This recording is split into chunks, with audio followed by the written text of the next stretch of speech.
Albert Einstein once said that the most important decision you'll ever make is to decide once and for all whether you live in a universe that is supportive, that supports you and is friendly, or whether you live in a universe that is hostile and is non-supportive.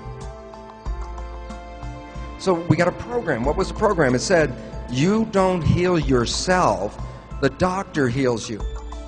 A negative belief can hurt you, if not kill you, as much as a positive belief can heal you.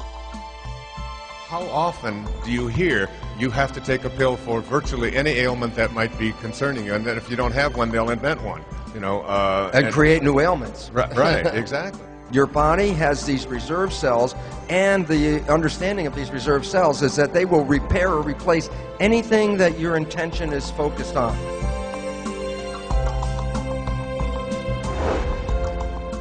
He said, I can change my behavior, and there's a lot of things that I can change in my life, but the thing that I can't change is my DNA. I can't change my genetics. I can't help the way I am. It's just what I inherited. And I sat there and thought, that's what so many people think. And it's a major disconnect because we've been all programmed with a belief that we are sort of victims of our heredity. That we didn't pick the genes that we came with, we can't change the genes that we come with, and then hook that with the belief that the genes control who we are, and then all of a sudden you realize, well, I'm a victim. I can't get out of my own heredity. And it's an unfortunate situation because what we now know in this new field, it's called, the great name is called epigenetic control. So what you say, epigenetic control, what you're saying is control above the genes. And this is where it comes into the simple reality that the environment and our perception of the environment actually can rewrite our genetic code. It doesn't change the DNA. It changes the readout of the DNA. DNA are the genes, and genes are blueprints. You can create over 30,000 different variations from the same blueprint, the same gene. And all of a sudden it says, then you're not limited by your genes, you're limited, if anything, by your perception and your belief about the world that you live in, because that's the information that's going in and affecting the genes. That it has now been established that a minimum of 1/3 and more likely 2/3 of all medical healing, which includes surgery and drugs and everything else, is all accomplished through what is called the placebo effect. And that basically says that it's the mind of the patient and their belief system that ultimately determines whether the drugs or the surgery are going to manifest any difference. Basically, arthroscopic surgery, and I forgot, I think they do about 180,000 of these operations a year. A doctor at Houston wanted to do a study. He said he really wanted to find out, was it the rinsing out of the fluid or the scraping of the knee that really provided the major healing process. So he was going to do this as a research study, and the woman who was helping him said, but you must include a placebo group. And he fabricated a placebo operation. What he would do is he'd make the 2 incisions. The patient, of course, couldn't see their knee. There was a draping over it. And what he would do was put on the video screen a surgery that he had done earlier in videotape from somebody else. And so what he would do is the patient would get the incisions, they'd watch the surgery, and he would talk through the surgery like, you know, overdubbing, saying, oh yeah, everything's going great, Mr. X, and Mr. X is watching the screen and all that. So that was the placebo surgery. Didn't do anything, made 2 incisions, sewed it back up. They looked at the results, and the results were every process was equally the same. Whether they rinsed it out, whether they scraped it and rinsed it out, or whether they just did the incisions and nothing at all. He had to own, and it was like really difficult, he had to say that all I'm doing is creating a very elaborate and very expensive placebo. And the mind did the healing. There's something called the nocebo effect. And the nocebo effect is essentially the same as a placebo effect, but it's based on something different. It says a negative belief can hurt you, if not kill you, as much as a positive belief can heal you. And so the real serious issue is that it's really the power of belief. Positive or negative are equally powerful, but go in opposite directions. Right. The function of the mind is to create coherence between your beliefs and the reality that you experience. So if you have a belief in your mind that you can't do something, or that you, or susceptible to something, and that's your belief, then the mind's function is to create coherence so that you will manifest that belief to be true. So it's very interesting because Henry Ford, he would say, whether you believe you can or whether you believe you can't, you're right. When a patient hears that they cannot heal themselves, when there's something that's terminal, or any of these other issues, that perception alone can stop the entire healing process right there. You know, my friend Deepak Chopra, do you know Deepak? Yes. Talked about one of his best friends, he died, he had a black mark on his lung. And when he found out that he had this black mark on his lung, it meant lung cancer, and he was devastated. And within 3 weeks, he was dead. When they were cleaning out his office, they found x-rays that had been taken of him 20 years before. Same black mark was on the lung, the exact same. It had been there for 20 years, but it wasn't until he found out and thought that this was a brand new thing, and then the mind began to take over. And when they're ready, this is the fun part, there's something called spontaneous remission. And what is a spontaneous remission? Well, these are people, let's say, with terminal illnesses. And everybody counts them out. And then for some particular reason, which I'll get into in a second, something happens, and all of a sudden, they get up out of that deathbed, and they're no longer sick. And you want to say, well, what is the one common underlying feature that connects all spontaneous remission? You know what makes their health come back? Is because they let go of all of the things that actually gave them the disease, their belief issues, because they let it go, because they said, well, I don't have time to think about this, I'm just going to go out and enjoy my life. In that enjoyment of life and letting go of the belief, they change their perceptions, and the beautiful part about it is, as fast as you change your perception is as fast as you reprogram the cells. The cells are programmable and instantaneous.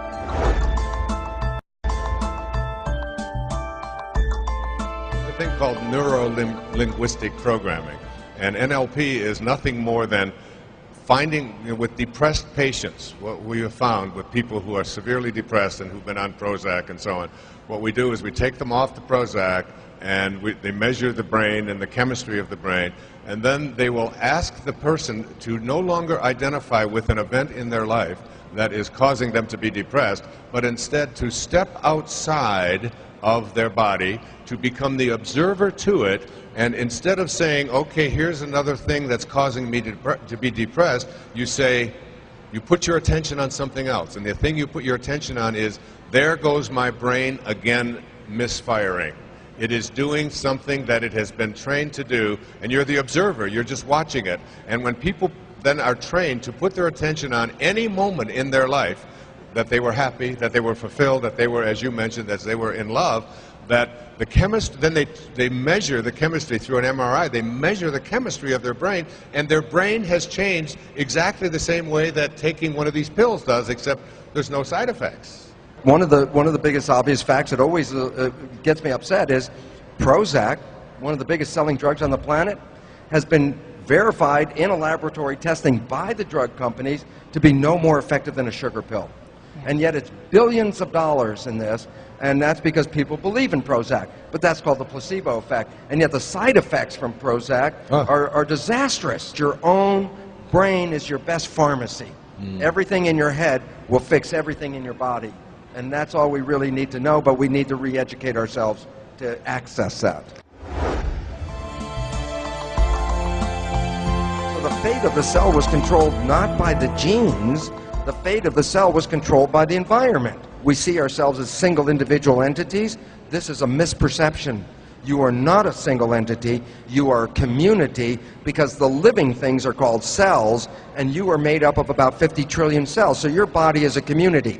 And why that's relevant is when I would work in my cell cultures and I'd take my culture dish and put it into a bad environment, the cells will physically get sick, you can see that, they'd stop growing, they start dying, and then I take that culture dish, same dish, move it out of that bad environment, put it into a good environment, the cells would immediately recover, start growing and reproducing and flourishing. Why is that important? Because think about this as who you are. You are skin-covered petri dishes. You have 50 trillion cells in your petri dish under your skin. You take your petri dish and put it in this negative environment, I can assure you, I already know what's going to happen. You're going to cause those cells to get sick. Not that the cells are organically sick, they're just complementing what the environment is. And the relevance? Take your skin-covered petri dish, move it into a better environment, and the cells will immediately get well.